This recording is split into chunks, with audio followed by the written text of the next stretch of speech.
Bienvenidos a todos y a todas. Estamos en la segunda clase respecto a los temas de violencia contra la mujer integrante del grupo familiar.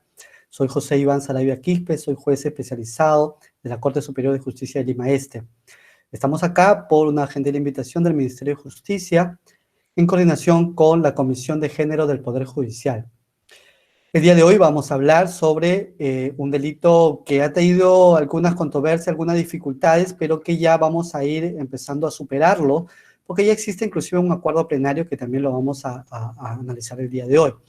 Y justamente son las agresiones físicas, psicológicas y los delitos psíquicos que establece el Código Penal, ¿no? En estas modificaciones en la cual se ha incluido la violencia, se ha intentado incluir la violencia psicológica como dentro de la tipicidad de los delitos establecidos en el Código Penal. Entonces tenemos algunas problemáticas a grandes rasgos que conforme vayamos avanzando lo vamos a tratar de ir solucionando. Por ejemplo, en lo que son las agresiones físicas, ¿cómo es así que en el artículo 122b que se llega que aquello que era falta, recordarán ustedes, y lo veían los jueces de paz letrado, ahora es considerado delito? ¿Y cómo hago esa diferencia, si es falta o es delito? Y también, si ustedes verán, el tipo penal establece de que cuando es menor de 10, entonces cuando es menor de 10 estamos hablando en descanso médico, estamos hablando de 9. Y cuando hablamos de lesiones físicas, hablamos mayor de 10. Entonces estamos hablando de 11. ¿Qué pasa con el 10? Entonces se ha dado todo y puede suceder esas circunstancias y ustedes como defensa pública van a tener que impugnar una resolución de fiscalía, si es que tienen un pensamiento distinto al que vamos a hablar el día de hoy, que no sea pro víctima, ¿está bien? Van a tener que tratar de sustentar o colaborar con la fiscalía ante un proceso penal para que el juez penal coja una teoría respecto a que aquellos delitos, certificado médico legal que han arrojado 10, ¿no? 10 como descanso médico. Bueno, esa es una de las situaciones que vamos a hablar. ¿Qué diferencia hay entre afectación psicológica y daño psíquico?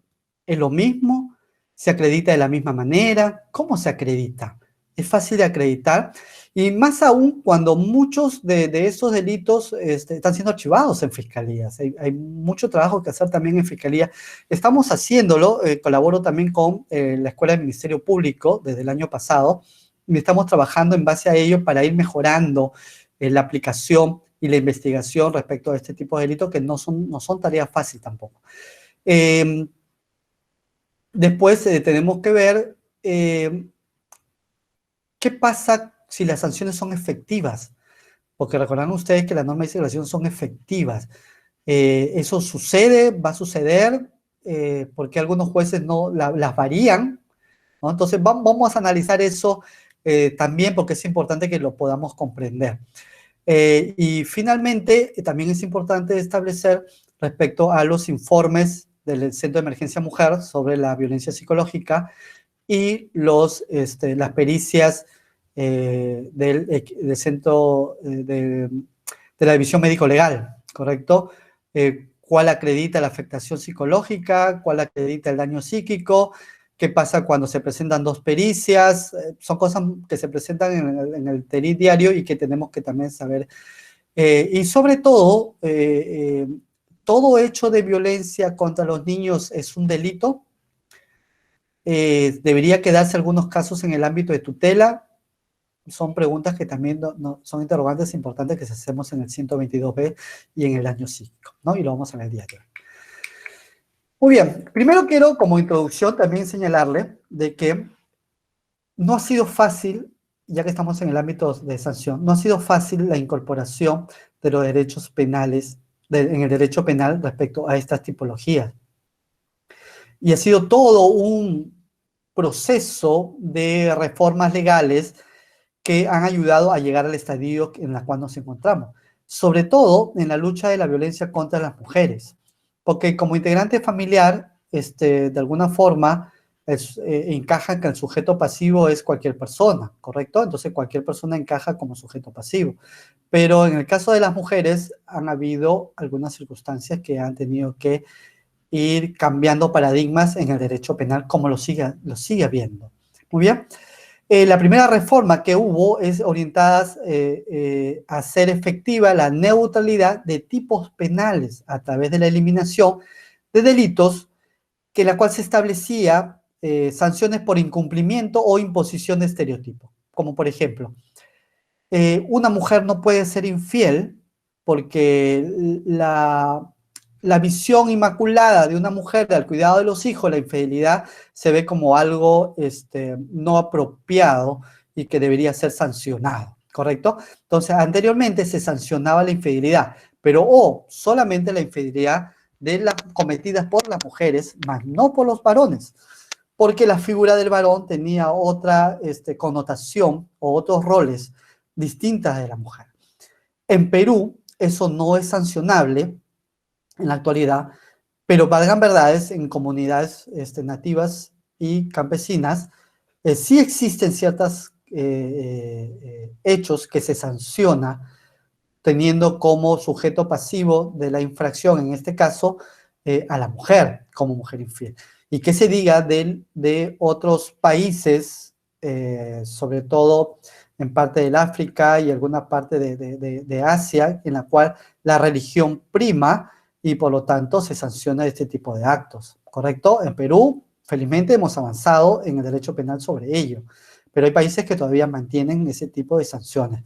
Y dentro de nuestra justicia constitucionaria, esa justicia comunal, nativa, también se mantienen algunas circunstancias así.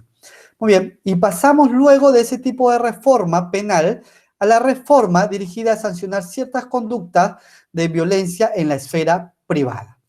¿Correcto? Entonces teníamos el feminicidio en el artículo 107, recordarán, el parricidio, en la cual el sujeto activo del delito solo era el cónyuge, excónyuge, conviviente o exconviviente. No podía ser una tercera persona. Si un hombre que no era cónyuge o conviviente o ex, quien daba muerte a una mujer, no podría ser procesado por parricidio, ¿correcto? Entonces, solamente en la esfera privada. No se penalizaba la violencia psicológica porque se consideraba que la violencia psicológica no había un daño mayor. El daño mayor era el daño de las agresiones físicas, ¿correcto? En ese sentido, eso se ha modificado. Ahí sí hemos dado un gran paso con el 108B en el feminicidio, las agresiones físicas por su condición de tal, en agravio la mujer por su condición de tal, y otros delitos como el psicológico y el psíquico también, ¿correcto? Y la tercera reforma en la cual se ha establecido como sujeto pasivo de delito a la mujer, ¿correcto? Y es un poco complicado porque rompe el esquema de la neutralidad, ¿no? En la cual cualquiera puede ser sujeto pasivo del delito. Sin embargo, acá se pone solamente a la mujer, no siendo posible al varón. El hombre puede ser posible cuando el delito es en agravio de los integrantes del grupo familiar. Ahí sí encaja el varón. Pero si es hacia la mujer por su condición de tal, solo va a ser la mujer. Y como sabrán ustedes, esta tercera etapa de la reforma no ha sido pacífica en el derecho, y mantiene una vigencia de críticas y situaciones, no solamente en el Perú, sino en los países en los cuales se han impulsado estas reformas penales, que vamos a tener que acostumbrarnos, porque, como bien señalábamos en la clase pasada, para no ir repitiendo, tiene que ver mucho con las convenciones que el Perú ha ratificado, como la CEDAW y la Belén do Pará. Y por lo tanto es una de las bases en la cual busca erradicar y sancionar sobre todo tipo de violencia contra las mujeres. Muy bien. Vamos a ver el tipo penal. O sea, vamos a ver qué dice el Código Penal en el 122B, ¿no? El que de cualquier modo cause lesiones corporales, ahí vienen las lesiones físicas, que requieren menos de 10, o sea, es de 9 hacia abajo, ¿correcto? Días de asistencia o descanso según prescripción facultativa, o algún tipo de afectación psicológica, cognitiva o conductual que no califique como daño psíquico. O sea, el tipo penal hace la diferencia en el 122b. En el 122b se sanciona la afectación psicológica, cognitiva o conductual, no el daño psíquico, porque el daño psíquico ya se equipara a otros tipos penales que lo vamos a ver en su oportunidad. Entonces, excluye el daño psíquico en el 122b, ¿no? A una mujer, o sea, que la agraviada sea una mujer por su condición de tal, eso también lo vamos a ver, pero lo voy a dejar para la tercera clase, para poderlo comprender, porque va justamente con feminicidio, pero arrasa todos los tipos penales que tengan que ver por su condición de tal. O los integrantes del grupo familiar, ¿correcto? En cualquiera de los contextos previstos en el primer párrafo del 108b. ¿Cuáles son esos contextos? Que se utilice cualquier tipo de, violencia, que sea en violencia familiar, que sea por hostigamiento, que sea por coacción, por estereotipos, discriminación, todo tipo de discriminación, ¿correcto? Esos son los contextos. Hay otros, pero a grandes rescatables, el 108. Muy bien. Entonces, tenemos que ver que los delitos de lesiones es un tipo de delito que atenta contra la integridad física de las personas y contra la salud individual de las personas. Por eso el bien jurídico protegido siempre va a ser la salud. Pero siempre hemos estado acostumbrados que la salud solamente debe ser física, pese a que nuestra norma habla sobre daño moral. Pero nunca hemos visto la afectación psicológica. Y el derecho a la salud tiene que ver tanto con la afectación física como la afectación psicológica también, sino que no ha habido una costumbre respecto al análisis sobre ello, ¿correcto? Por lo tanto, abarca ambas esferas que recién se está sancionando en el ámbito penal y que es factible que se realice a razón de que hay un derecho fundamental que se está vulnerando. Y muchas veces, según los expertos, el daño, la afectación psicológica o el daño psíquico son más graves o igual de graves que las agresiones o lesiones físicas. Se equiparan iguales o muchas veces son de mayor gravedad, ¿correcto? Entonces yo creo que es acertado de que el legislador haya considerado, conforme a la Comisión Belén do Pará, que se sancione también todos los tipos de violencia, de entre ellos la violencia psicológica. Ahora, respecto al párrafo a la tipicidad del descanso médico 10. Si nosotros tenemos que es menor de 10 y por lo tanto afecciones psicológicas, que es 3 años, ¿correcto? La pena es, a ver, no menor de 3 años, o sea, es hasta 3 años, ¿correcto? Tendría que acreditarse que el certificado médico arroje un descanso de 9 días hacia abajo. Y para que prospere lesiones en la cual la sanción es mayor, tiene que ser mayor a 10, por lo tanto es 11. Hay una interpretación que aquellos certificados médicos que arroje 10 tendría que interpretarse como faltas, como falta. Yo no comulgo con esa postura, y esa postura tiene un argumento que de todas maneras es un argumento, digamos que algo sólido, se va a presentar, o sea, la defensa técnica, la defensa del imputado lo va a argumentar y va a poner en debate eso, pero ustedes son defensa de víctimas, ¿no? O la defensa técnica de imputado que puedan ver esta clase, o si están ahí presenciando la clase, van a decir, bueno, yo voy a argumentar de que no está tipificado y por lo tanto vulnera el principio de tipicidad, y consecuentemente debería declararse no competente el juez penal si que estuviera en estadio penal y mandarlo al proceso de falta, o el fiscal penal decir que no tiene relevancia jurídica penal y por lo tanto pasarlo también al paz letrado para falta, ¿correcto? Esa es la primera teoría. La segunda teoría es, y la que yo comulgo, es respecto al principio de coherencia de la tipicidad. No es coherente de que un hecho de lesiones como descanso médico de 9 hacia abajo, o sea, 9, tenga una sanción hasta 3 años, que en algunos casos puede ser efectiva, ¿ya? Pero una agresión de 10, que de hecho es más grave que la de 9, tenga que ser faltas, ¿no? Entonces no existe una coherencia entre el tipo penal del 122b y la infracción del 144, ¿correcto?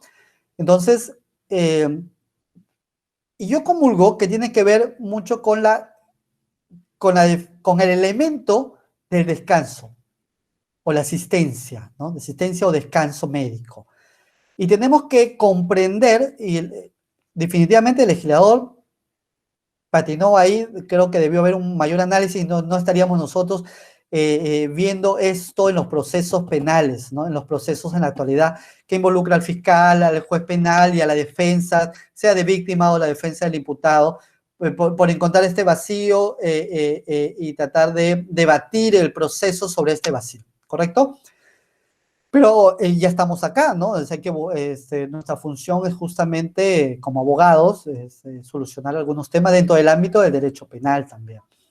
Entonces, este principio de coherencia nos invita a nosotros a analizar este elemento del descanso o asistencia médica. ¿Qué significa? ¿Es así? O sea, es individual, o sea, arroja 1, arroja 2, arroja 3, arroja 9, arroja 10, ¿son individuales?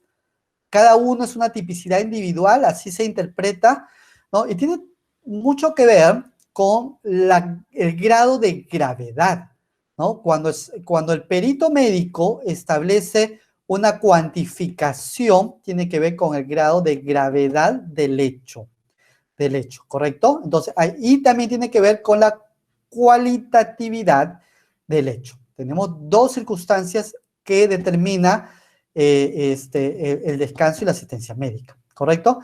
La cuantitatividad son tipos cronológicos expresados en días de asistencia o descanso según prescripción facultativa. ¿Está bien? Y la cualitatividad nos pone en peligro inminente la vida de la víctima, las que mutilan un miembro, un órgano principal del cuerpo, las que lo hacen impropio para su función, las que causan a una persona incapacidad para el trabajo, las que causan invalidez, o anomalía psíquica, ¿no? En esos casos, si bien es cierto, puede arrojar de 1 a 10, evidentemente será delito, ya no será falta, ¿correcto? Porque el 441 establece siempre que no concurran circunstancias o medios que den gravedad al hecho o en cuyo caso es considerado, ya sería considerado como delito, ¿no? Muy bien. ¿Qué pasa cuando dan días de asistencia facultativa? ¿Correcto? Es el número de veces en la cual la persona a la cual se le ha pasado la pericia requiere objetivamente asistencia facultativa de otro médico. ¿Y cuántas veces requeriría ir a otro médico para que sea atendida o atendido y que pueda recuperarse satisfactoriamente de las lesiones ocasionadas? ¿Correcto? Puede haber un procedimiento de diagnóstico posterior, un tratamiento, ¿no? ¿Qué tratamiento va a llevar para que cure esas heridas o para que sane esas heridas? Vigilancia de tratamiento aplicado también, ¿correcto? Entre otros. Pero el descanso médico legal sí tiene que tener en cuenta sobre un criterio cronológico establecido con el Código Penal. Lo que más le interesa al operador de justicia penal es el descanso médico legal, porque es el que va a señalar en qué caso estamos ante falta, en qué caso estamos ante un delito, ¿no? Porque va a poder valorar el daño corporal ocasionado por las lesiones, ¿no? Ahora, este descanso médico legal no es una acreditación que el médico legal diga a rascatabla, es así. Bien lo dice la guía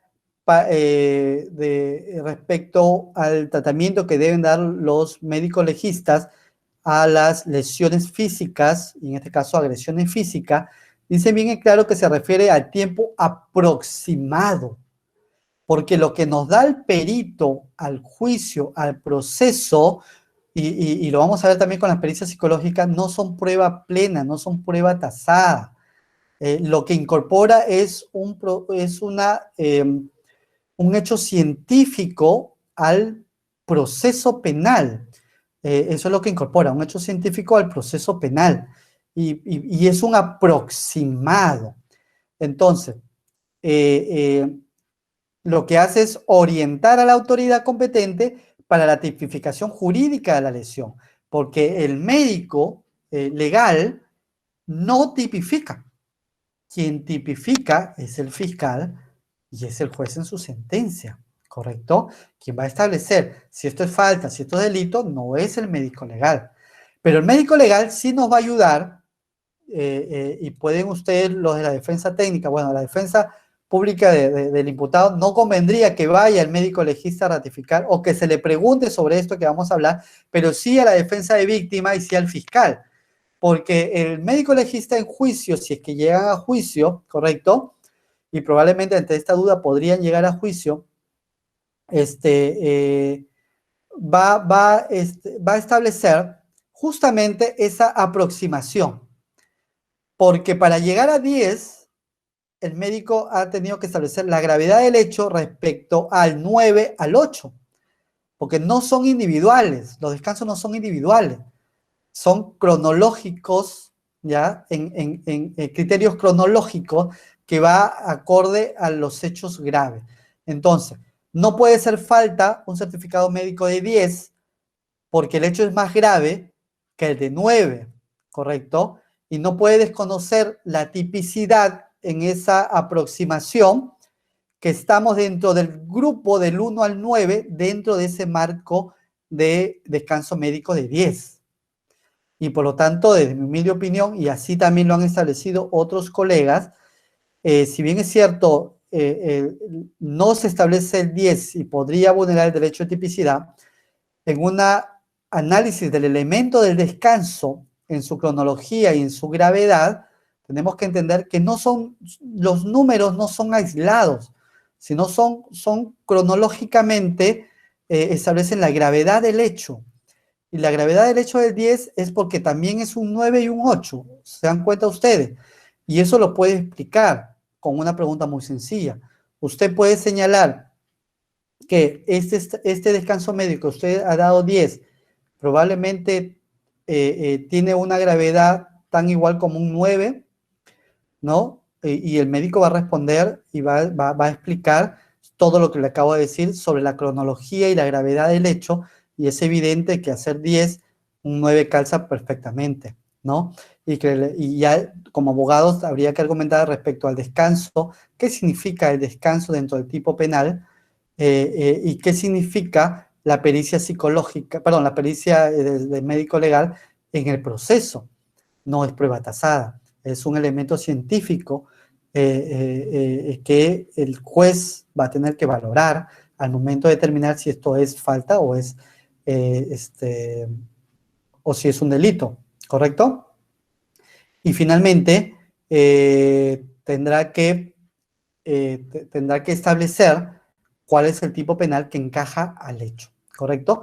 Pero no podemos dar de que porque salió 10, de frente lo mandamos al paz letrado, porque estamos con el principio de coherencia de la tipicidad. No es coherente que un hecho más grave pase a falta, ¿no? Eso no habría coherencia. Muy bien. Es un argumento que podrían ustedes bien utilizarlo al momento de que se presenten en circunstancias. No son muchos los casos que se presentan, normalmente los médicos establecen menos cuantificación, van a ver sus variantes que establezcan ese 10, y si se le presenta van a tener la oportunidad de establecerlo. Vamos a la primera diapositiva. Muy bien, esa ya la tocamos. Mire, bueno, acá está, como le acabo de mencionar, ¿no? Toledo es un doctrinario. Ya en el 2014 hablaba sobre la clasificación de las reformas penales, que es lo primero que yo le acabo de mencionar, ¿correcto? Cómo ha ido evolucionando esta reforma para llegar al estadio donde nosotros nos encontramos. Siguiente, por favor. Siguiente diapositiva. Entonces acá ya vamos a pasar a... No, la anterior. vamos a pasar ya a la afectación psicológica y el daño psíquico. Como yo les había mencionado,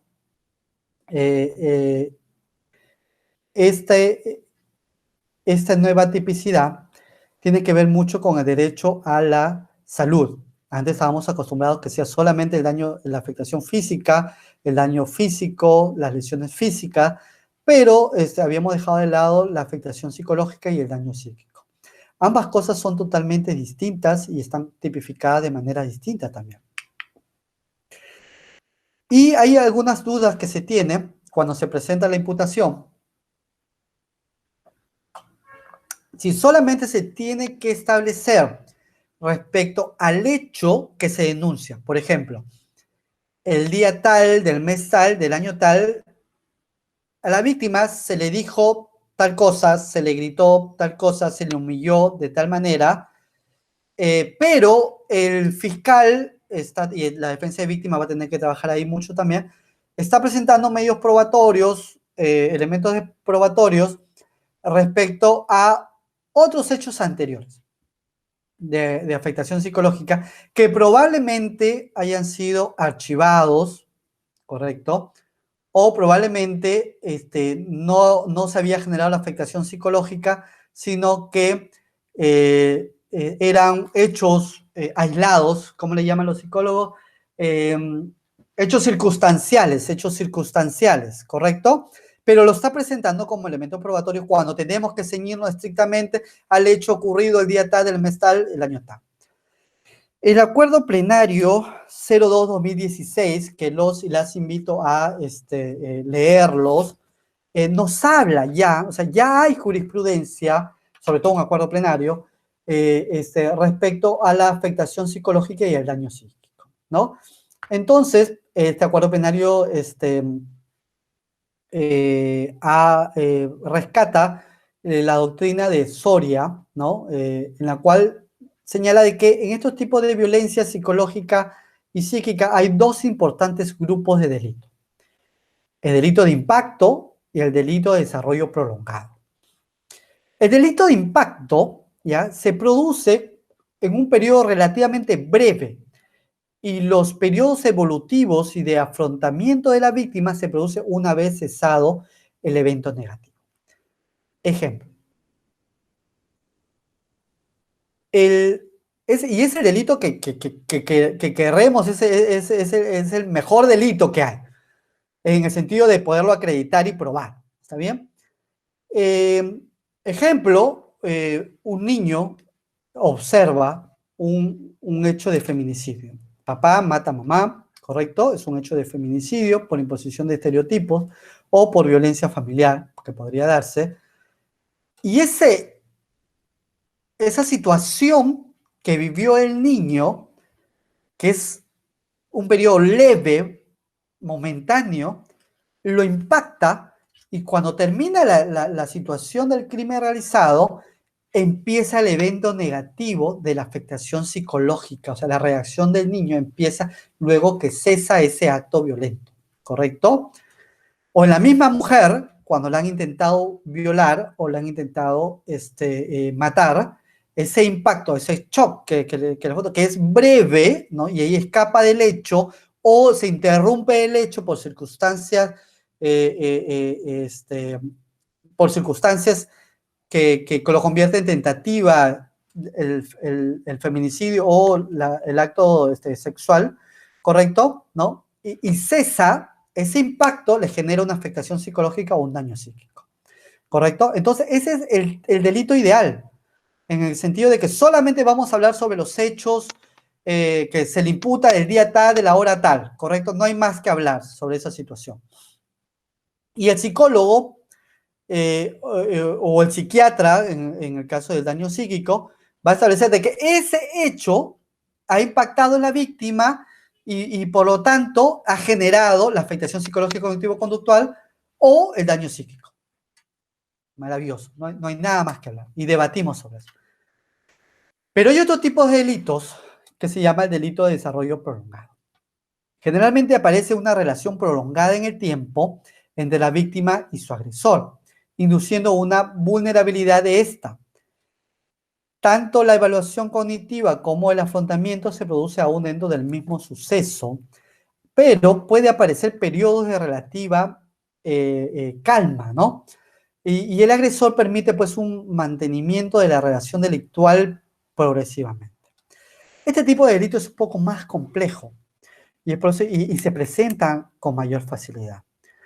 En uno de los eventos siempre señalo que se le presentó a un juez penal un hecho de la cual se le señaló a la víctima una afectación psicológica porque su agresor le dice o le decía que es una cara de chama o una cara chama, no recuerdo muy bien, pero es en Cortes de la Selva, en la cual parece que es un pez, y eso le afectó a ella.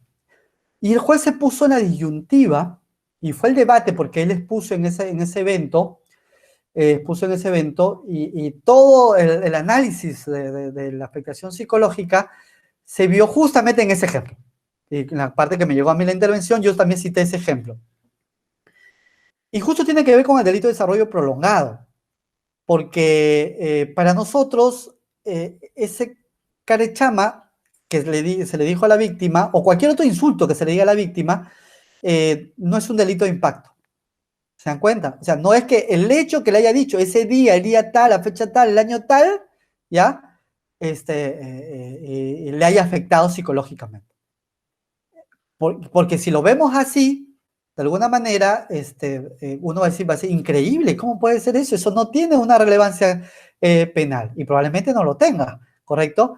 Pero cuando el fiscal quiere acreditar que es un delito de desarrollo prolongado y por eso llega a una afectación, va a solicitar como elementos probatorios otros denuncias de violencia, va a solicitar como elemento probatorio otros certificados médicos, perdón, otros pericias psicológicas o informe psicológico, en la cual va a demostrar que en el tiempo a esta víctima se le ha venido, ¿no?, utilizando ese tipo de humillación, con ese insulto que para usted como fiscal, a mí como juez y quizás a los abogados no sea trascendental, pero en el tiempo ha generado una afectación. Y si bien es cierto, en un inicio fue una situación circunstancial, es porque así comenzó. Pero en los otros hechos se generó una afectación psicológica y se archivó, no fue porque el hecho no sucedió, sino porque no se reunieron los elementos de convicción respecto al hecho delictivo. Pero ese hecho prolongado en el tiempo continúa. Es un delito continuado, continúa, persiste. Y ha llegado a este estadio del día tal, del mes tal, del año tal, ¿correcto? Pero es prolongado. Y como bien señala Soria, ¿correcto? El ciclo de la violencia, pues. Llega un momento que yo te digo, eres una tal por cual, eres así, es la mujer que yo tengo es mejor que tú, ¿se dan cuenta, no? Y viene el estadio de la violencia, ¿no? La explosión de la violencia, y eso puede venir acumulado en los delitos con agresiones físicas, con lesiones físicas, ¿correcto? El mismo día de los hechos. Pero luego viene pues la luna de miel, el perdón, el arrepentimiento, el discúlpame por los hijos, viene la familia y habla, ¿no? Y hay cierta calma, como bien señala Soria.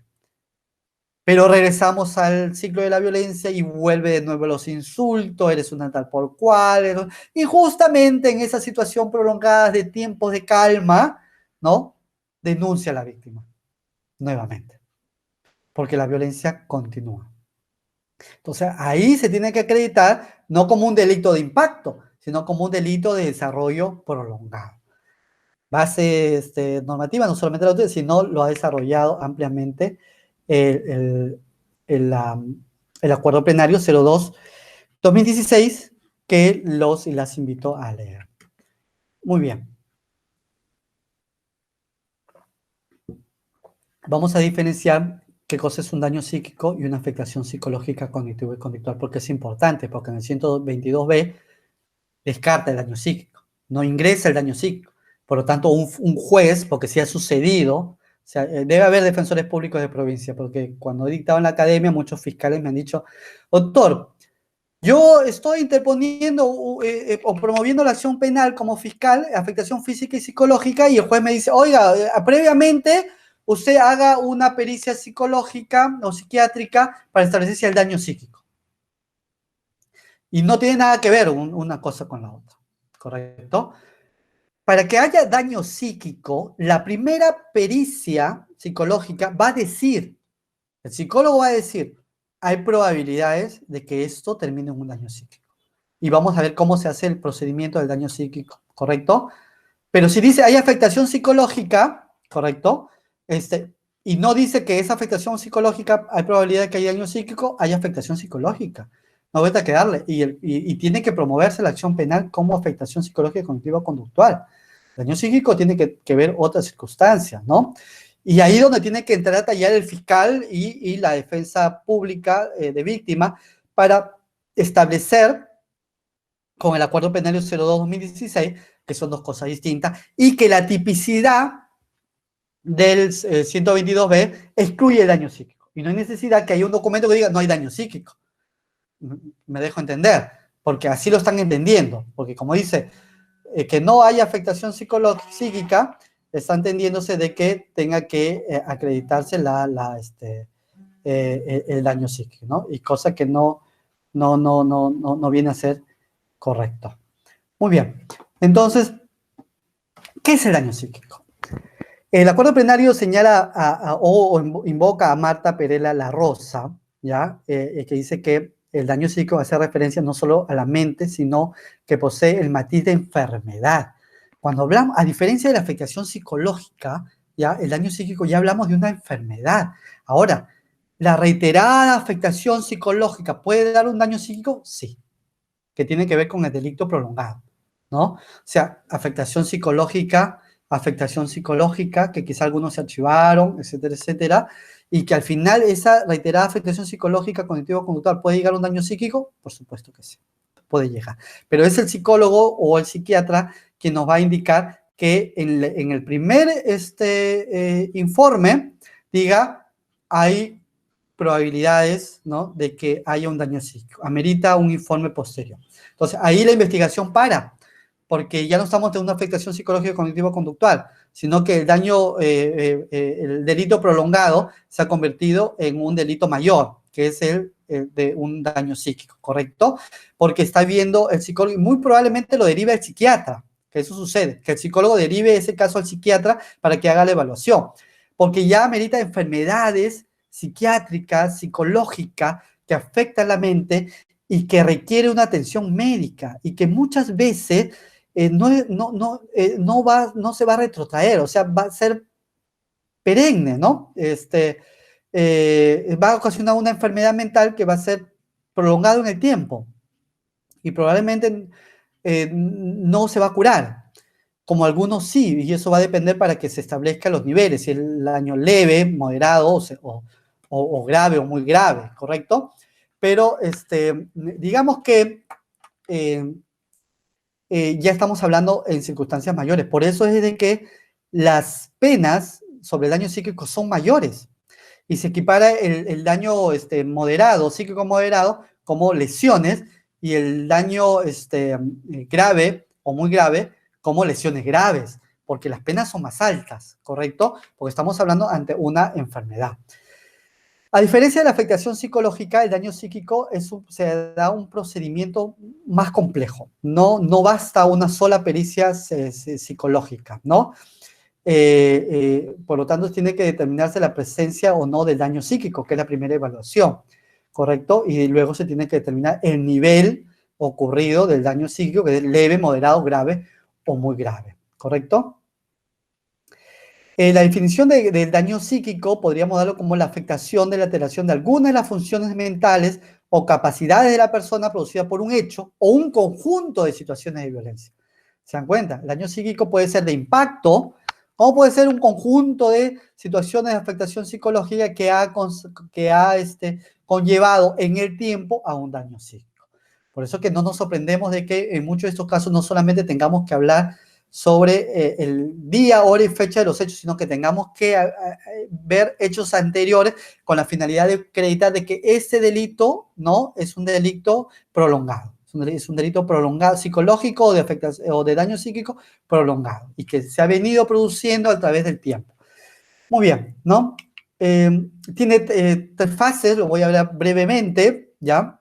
En la primera fase es el shock, ¿no? La desorganización. Ese shock puede ser activo, o sea, la víctima puede gritar, puede agitarse, desesperarse, inclusive golpear a su agresor. Por eso que hay que tener mucho cuidado cuando dicen, no, pero a mí también me lesionaron, ¿no? O sea, es que la lesión puede ser por un shock de impacto de la víctima o por la defensa de la víctima, ¿correcto?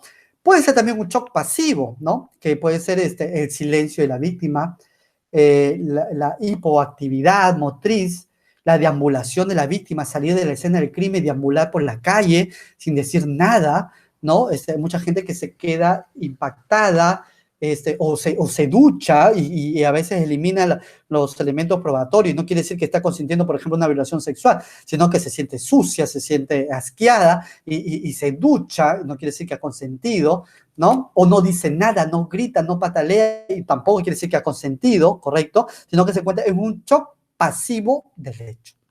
¿Está bien? Luego viene la reorganización, la reorganización de los hechos, de la situación mental de la víctima. Entonces, eso puede durar semanas, puede durar meses, ¿correcto? Puede ser a corto o a un plazo muy amplio, ¿no? Entonces, puede sentir sintomatología traumática aguda, puede sentir el síntoma de la negación, ¿no? La reacción postraumática retardada, o sea, decir, y luego sentir esa situación. Eso puede durar entre un plazo largo o corto, va a depender de la misma víctima. Y luego viene la tercera fase, que es la readaptación, que eso va a variar entre 6 meses y 2 años. O sea, la segunda pericia se va a tener que dar en el plazo de 2 meses 6 meses o 2 años, y eso va a depender de lo que diga el mismo perito, ¿correcto? Y ahí justamente es donde ya se va a determinar si el daño psíquico se desarrolló, porque como ya pasó esas 2 primeras fases, puede superar y no ha causado ningún daño mental, ¿correcto? Y quedará en afectación psicológica cognitiva conductual, dependiendo de lo que diga el perito, ¿correcto? Pero cabe la posibilidad de que sí haya desarrollado un daño psíquico y por lo tanto un daño mental que tiene que pasar por un tratamiento y todo un trabajo médico respecto al daño ocasionado, psíquico ocasionado, ¿no? Entonces, ahí sale la segunda pericia y por lo tanto, ahí vamos a estar nosotros entre un daño psíquico o no. Pero la primera pericia es trascendental, porque la primera pericia nos va a decir, no, estamos ante una afectación psicológica. Si no dice que hay un posible daño psíquico, no pasa nada. Ahora, el daño psíquico no lo está estableciendo el Centro de Emergencia Mujer. El Centro de Mujer, si considera que hay daño psíquico, lo va a derivar a medicina legal, ¿correcto? Porque sobre el daño psíquico hay mayores expertos en medicina legal y muchas veces lo puede hacer el psicólogo, pero muchas veces lo están derivando al psiquiatra para que sea el psiquiatra quien dé esos elementos. Muy bien. ¿Qué situaciones tenemos que tener en cuenta? ¿Qué es la guía de afectación psicológica? ¿Qué es la afectación psicológica? Ahí nos vamos a ir a la guía de medicina legal para ver la diferencia entre la afectación psíquica, perdón, el daño psíquico y la afectación psicológica. Son signos y síntomas que presenta el individuo como consecuencia del evento violento, ¿correcto? O sea, ya no hay una enfermedad mental, no hay una situación mental, solamente son consecuencias del evento violento, ¿correcto? Pero hay que tener en cuenta, o el psicólogo tiene que tener en cuenta algunas situaciones de la víctima, y así también lo tiene que tener el fiscal, la defensa pública, la defensa técnica y el juez, porque hay que tener cómo es la personalidad de la víctima. A mí, particularmente, que me digan carechama no me va a afectar, ¿no? Si me lo dicen varias veces, reiteradamente, probablemente sí, pero no necesariamente va a generar una afectación psicológica. Pero van a haber personas que, de acuerdo a su personalidad, su estrategia de afrontamiento ante la adversidad, ¿no?, su autopercepción de los hechos, sí le genera una afectación psicológica. La madurez, para mí, alguien que me diga, pues tantas cosas nos dicen a nosotros en nuestra labor jurisdiccional que ya estamos curados, pero no necesariamente a todos y a todas nos va a afectar de la misma forma y en la misma gravedad los hechos que nos digan. Por eso es que no lo podemos tomar conforme a mi percepción, porque como fiscal mi percepción es que esto no debería prosperar. Para eso está el perito, para eso está el psicólogo, quien es que va a, claro, no es prueba tasada y no va a definir si el tipo penal encaja, ¿correcto? Pero nos va a dar esa luz de que para esa víctima, según sus experiencias personales, su cultura, sus habilidades sociales y sobre todo la capacidad de resiliencia, porque hay muchas víctimas que es fácil convertir lo negativo en lo positivo y tienen una capacidad de resiliencia única, y hay otras que no, se deprimen, ¿correcto? Y por ese motivo le causa afectación psicológica y cognitiva o conductual. Entonces, las diferencias son marcadas. En lo psíquico hay efectivamente una enfermedad mental, que puede ser leve, moderada, grave, muy grave, que se puede llegar a curar con el tiempo, como no tampoco, ¿correcto? En la afectación psicológica conductual, no. Son consecuencias que genera el efecto violento, ¿no? La norma señala que puede ser cualquier pericia o cualquier informe psicológico. Y ahí hay un gran problema porque los fiscales normalmente rechazan otros, o sea, prefieren sus informes de medicina legal y rechazan lo del Centro de Emergencia Mujer u otro, ¿correcto? Y acá la situación es muy clara. El fiscal tiene que trabajar como objetividad y no podría decir per se que los informes del Centro de Emergencia Mujer o del equipo multidisciplinario del Poder Judicial son pericias que no, y vamos pasando ya a la siguiente diapositiva, pericias que no, no son objetivas. ¿Quién debería señalar de que esa pericia no cumple los parámetros u objetar la pericia u oponerse a la pericia? A defensa del imputado. Ahora, ¿qué pasa cuando nosotros hacemos varias pericias? No me gusta esta pericia del Centro de Emergencia Mujer, que lo haga medicina legal. Y medicina legal hace una pericia, puede concordar con la del equipo perdón, con el Centro de Emergencia Mujer, pero puede no concordar con medicina legal, no puede concordar con el Centro de Emergencia Mujer y decir no hay afectación, ¿correcto? Y la situación se complica cuando el juez de familia dice, bueno, ni la del Centro de Emergencia Mujer ni la de medicina legal, el equipo multidisciplinario del Poder Judicial. Doctores, ¿qué principio estamos incumpliendo ahí? Y que somos pasibles nosotros ahí en la Corte Interamericana. De revictimización. Porque la víctima está pasando por un psicólogo, por otro psicólogo y por otro psicólogo. El caso Arlet Contreras versus Pozo, ¿ya? Al margen del tema que lo vamos a ver en la última clase, lo real es que se le hizo 5 pericias. Y cada pericia decía una otra cosa. Y su abogada ha anunciado de que se va a ir a la Corte Interamericana por revictimización, no por la sentencia. La sentencia puede salir a mi favor, pero por revictimización. Y eso tiene que ver mucho con la investigación fiscal y con lo que los abogados puedan aportar al proceso, porque el juez va a llegar todos los elementos de convicción, ¿no? Y en el nuevo modelo procesal penal ni siquiera lo va a ver el juez de investigación preparatoria, lo va a ver el juez de juzgamiento, ¿no? O sea, ni siquiera se va a involucrar en la investigación, sino ya lo que se va a convertir en prueba para que sean valorados en la sentencia. Entonces, bien hizo, y yo tuve la oportunidad, fui invitado para ver este tema en la modificación del reglamento de la ley 3034, y colocamos ahí una norma, un dispositivo legal que señala de que si ya se hizo una pericia, no se puede hacer otra pericia con la finalidad de cumplir con la no revictimización. ¿Y por qué es importante? Y tiene que ver también con la debida diligencia, porque el Centro de Emergencia Mujer coge el caso en comisaría y hace la investigación en ese mismo momento de la afectación.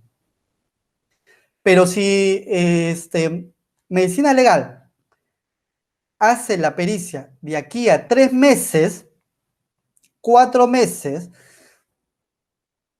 o semanas, ¿qué va a pasar, doctores? ¿Qué va a pasar, doctoras? Díganme. La víctima se va a encontrar en el ciclo de la violencia y probablemente llegue la luna de miel y cuando llegue ese tercer mes diga todo lo contrario de lo que dijo en la primera pericia. Y no significa que no haya habido violencia, sino que la víctima se encuentre en otro estadio del ciclo de la violencia y por lo tanto no va a colaborar con el proceso. ¿Se dan cuenta ustedes? Entonces, indirectamente estamos generando impunidad. Ahora, si el fiscal, que es el titular de la acción penal, deja en su providencia, nadie ha hecho ninguna pericia, ¿correcto? No está el Centro de Emergencia Mujer, no está el equipo multidisciplinario del Poder Judicial, y viene el fiscal y deja su providencia como titular de la acción penal y dice, lo va a hacer medicina legal, nadie puede cambiar eso.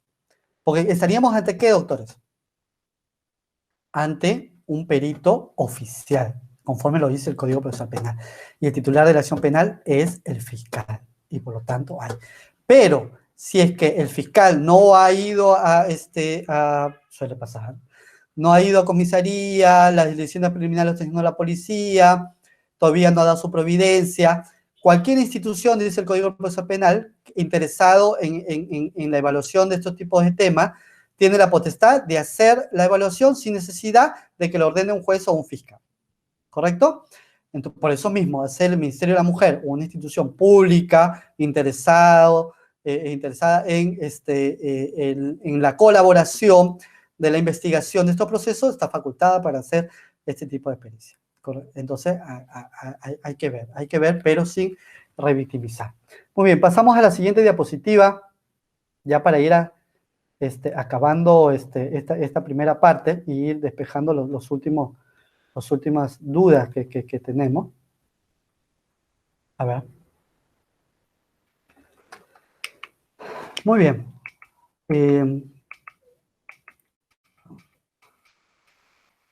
Muy bien. Mucho se ha hablado si la afectación física y psicológica respecto a niños, niñas y adolescentes debería prosperar todo al fuero penal. Y hay algo que tenemos que entender, y por eso en la clase anterior hablamos de la diferencia del ámbito de tutela y el ámbito penal. El ámbito penal es excepcional, es última ratio, ¿correcto? Y van a haber cosas que no va a trascender al ámbito penal y se van a tener que archivar. Por eso la importancia de que se tenga que ver y que no se archive el caso en el ámbito de tutela y se tenga que reforzar las medidas de protección de ser el caso bajo la fortaleza de redejo.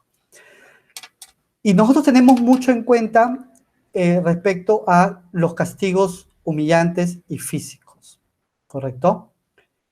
Y vamos a tener que tener mucha pincelada porque es un hilo que divide muy delgado entre si el hecho es violencia o el hecho es el riesgo de desprotección.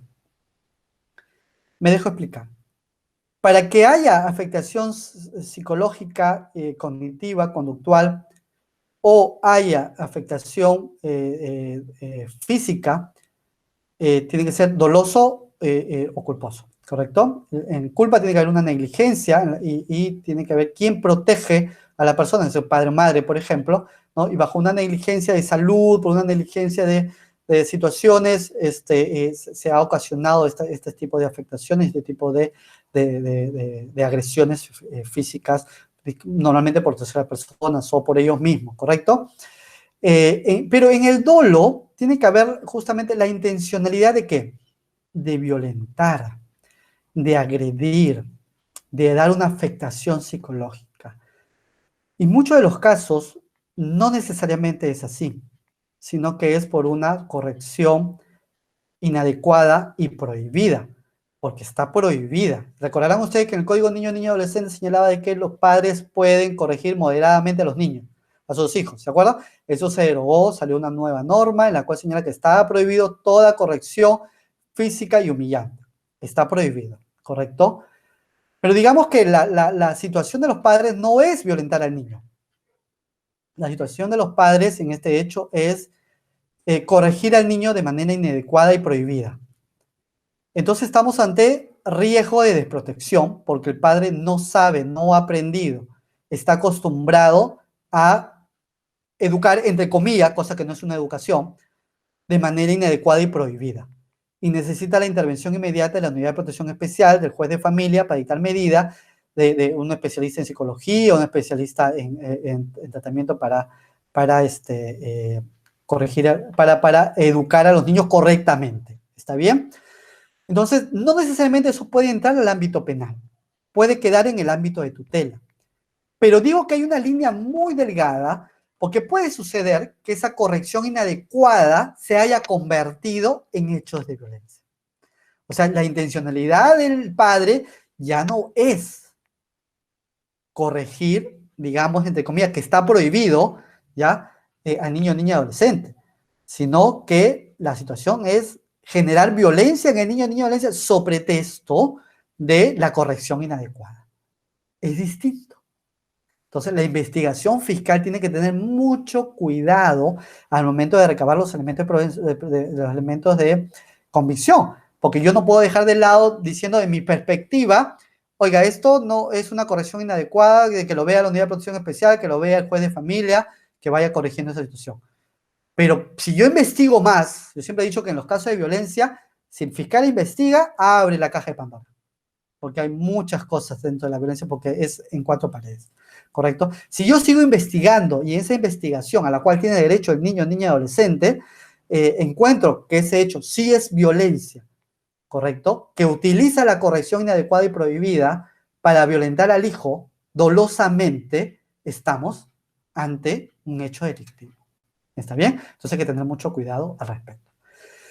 Ahora bien, y los abogados, la defensa pública va a tener que entrar a tallar mucho en eso respecto a lo que haga el fiscal, porque y así como hay fiscales muy buenos, hay fiscales que tienen estereotipos muy marcados y pensamientos de la normalidad respecto a la violencia, y la defensa pública tiene que incidir ahí, a decir, siga usted a buscar, si lo archiva, y se queja de derecho porque usted considera de que si bien es cierto es una conducta inadecuada, perdón, es una corrección inadecuada y prohibida, sí hay elementos que da la convicción de que es doloso la violación. Perdón, la vulneración de los derechos de los niños y adolescentes, enmascarando en una corrección. ¿Me dejo entender? Entonces, es importante que ustedes comprendan esto para poder interponer los recursos y escritos que consideren necesarios. Y para ir terminando, ya para no ir alargando, este tema a mí me fascina este tema, pero bueno, va a haber oportunidad de seguir conversando, ¿no? Sobre el principio de oportunidad y acuerdo reparatorio. Muchas cortes consideran de que como es menor a 3 años, podría encajar en acuerdos, principio de oportunidad y acuerdo reparatorio. Y yo los y las invito a leer el acuerdo plenario 09-2019, ¿no? De repente los proporcionamos y con el MIJO se lo proporcionamos a todos y a todas. Que justamente habla sobre este tema y habla sobre este delito del 122B, ¿correcto? Y nos habla de que no podría prosperar el principio de oportunidad, porque si bien ese es un mecanismo de simplificación procesal, tenemos que tener en cuenta de que el acuerdo reparatorio, como el principio de oportunidad, tiene que haber una especie de, valga la redundancia, de acuerdo entre la víctima y el imputado. ¿Ya? Y como bien también lo señala el acuerdo plenario 05-2016, que habla sobre el sistema procesal de la ley 3036-4 en el ámbito de tutela, en el ámbito penal, que también los y las invito a leer, tiene que hacerse una interpretación sin que la ley 3036-4 desplace el Código Procesal Penal, ni que el Código Procesal Penal desplace la ley 3036-4. Entonces tiene que haber una interpretación sistemática de ambos para llegar a acuerdos interpretativos conforme a los principios rectores de la ley 3036-4 que tenga que ver con la violencia contra la mujer integrante del grupo familiar. En este sentido, estamos que el artículo 25 establece de la ley 3036-4 establece la prohibición de confrontación, careo y conciliación entre el agresor. Asimismo, el reglamento estatuyó la prohibición de cualquier mecanismo de negociación y conciliación entre las partes. Y el Comité de la CEDAW, en su Recomendación General 33, párrafo 58, literal C, nos señala que no hay ningún tipo de procedimiento alternativo de arreglo de controversia. Entonces, Y eso tiene que ver mucho con la revictimización de la víctima. O sea, yo víctima no puedo ponerme a negociar con el imputado, con el supuesto agresor. Por eso que no procede el principio de oportunidad ni el acuerdo reparatorio. Y yo lo he dejado sentado ya la Corte Suprema en este acuerdo plenario 09 de 2019, reciencito, del año pasado. Ahora bien, eso va a significar que en muchos de los casos lleguen a juicio, ¿correcto? Pero hay otra alternativa que sí ha señalado que puede establecerse, que esto no alcanza al proceso especial de terminación anticipada, porque este instituto de conformidad procesal implica una negociación, pero con el Ministerio Público, y él tiene que aceptar la responsabilidad, porque a referencia del acuerdo reparatorio y el principio de oportunidad, no hay una aceptación de la responsabilidad, y es otra cosa importante. ¿Qué dice la Convención Meledo Pará? Que se tiene que sancionar, ¿correcto? Se tiene que sancionar, ¿correcto? Entonces, la terminación anticipada, hay una aceptación de la responsabilidad, pero la negociación se ve con el fiscal, no con la víctima. Por lo tanto, dice el acuerdo plenario de que sí puede prosperar porque no implica una negociación con la víctima en sentido fuerte, ni están dirigidos a evitar la sanción penal, ¿correcto? Y luego viene sobre la suspensión de la ejecución de la pena, porque también lo que se está haciendo es si es que los jueces pueden suspender la ejecución de la pena, ¿no? Respecto, como es menor a 3 años, encajaría con los requisitos establecidos en el artículo 57 o la reserva de fallo condenatorio en el artículo 62 del Código Penal. Pero la ley 3710, como ustedes saben, eliminó la posibilidad de aplicar la suspensión de la ejecución de la pena, ¿no? El acuerdo plenario ha señalado que no cabe interpretación alguna respecto a esa ley. No hay suspensión de la ejecución de la pena. En este caso, la reserva de fallo cumple con el primer elemento, la pena no sea mayor a 3 años, ¿no? Pero en la reserva de fallo no cumpliría con el requisito de no superar 2 años de inhabilitación, porque ustedes recordarán que el tipo penal también nos habla sobre inhabilitación de la suspensión de la patria potestad, ¿no? Entonces no encajaría tampoco la reserva de fallo. Pero dice el acuerdo plenario que el juez está facultado para aplicar penas sustitutivas prescrito en el precepto penal, entre ellas la conversión de pena privativa de libertad por penas limitativas de derechos. El acuerdo plenario establece que se pueden hacer otros tipos de pena, variar la pena, ¿no? Para que no sean necesariamente efectivas. Ahora, la pregunta es, ¿en todos los casos? No. Y ahí tiene que entallar mucho la defensa pública y el Ministerio Público también. ¿Por qué? Porque el juez, para poder aplicar pena sustitutiva, tiene que hacer todo un análisis, ¿no? O sea, debe atender a un juicio de pronóstico futuro. ¿Qué significa eso? De que la situación sea tan leve, de que genere convicción de que no va a haber hechos futuros de violencia. O sea, tan igual como las medidas de protección, que las medidas de protección evitan hechos futuros de violencia. Entonces, si yo voy a variar, tengo que dar sentado de que imputado, ahora ya condenado, no realice otros hechos futuros de violencia, ¿correcto? Y eso se habla como un juicio de pronóstico futuro, dice el acuerdo penal. Entonces debe tener en cuenta los antecedentes del imputado. Qué importante, si yo no quiero que sea, ya yo digo, si voy a juicio a sentarme, ¿no? Y a esperar ver lo que pase, y al final dice, bueno, yo como juez estoy facultado de aplicar pena sustitutiva y voy a convertirlo a prestación de servicio, y la defensa pública va a decir que cómo es posible, que no. Pero si usted sabe que el juez va a tener que hacer un juicio de pronóstico futuro, tiene que con el fiscal llevar los elementos de convicción para que el juez no pueda aplicar las penas sustitutivas, ya que ahí están, para eso van a estar los colegas de la defensa pública del imputado, ¿no? Y ustedes están del otro lado, y van a tener que ver que haya antecedentes del imputado, porque si no está en el proceso, el juez no se lo va a inventar, ¿correcto? Y no se lo va a presentar usted en el último estadio del proceso. Para eso está el estadio que corresponde, ¿correcto? Para que no vulnere vulnere el derecho de defensa de la otra parte, ¿no? ¿Qué más tiene que ver el juez? Delitos de similar naturaleza, que haya cometido delitos de similar naturaleza. ¿Necesariamente de la misma agraviada? No, puede ser de otros o de otras. O sea, estoy acreditando de que, no, esta persona es usual que cometa este tipo de delito y por lo tanto ese pronóstico futuro se va cayendo. ¿Se dan cuenta?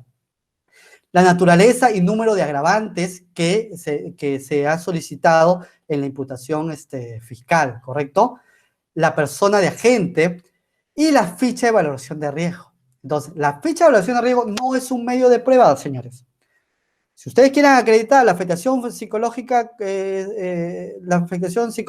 cognitivo-conductual o la afectación psíquica, la ficha de evaluación de riesgos no acredita eso porque, como hemos señalado, es una herramienta que nos ayuda y nos facilita los factores de riesgo. Pero acá, en este estadio del juicio de pronóstico futuro, sí nos ayuda porque la ficha de evaluación de riesgo, usted en un informe oral puede decir, oiga, yo considero de que no se le debe hacer la conversión de la pena porque conforme la ficha de evaluación de riesgo, eso es un riesgo severo.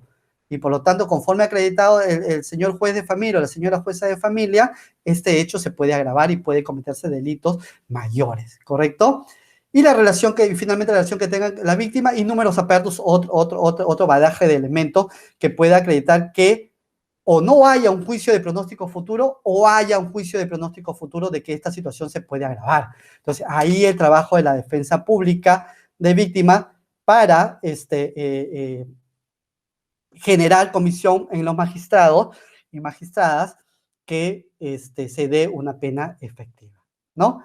Bueno, eso es a grandes rasgos el tema del 122B y las lesiones psíquicas, ¿no? Establecidas en el Código Penal. Espero que les haya ayudado mucho, que haya aclarado alguna duda. Muchísimas gracias y nos vemos en la tercera clase. Bendiciones para todos y todas.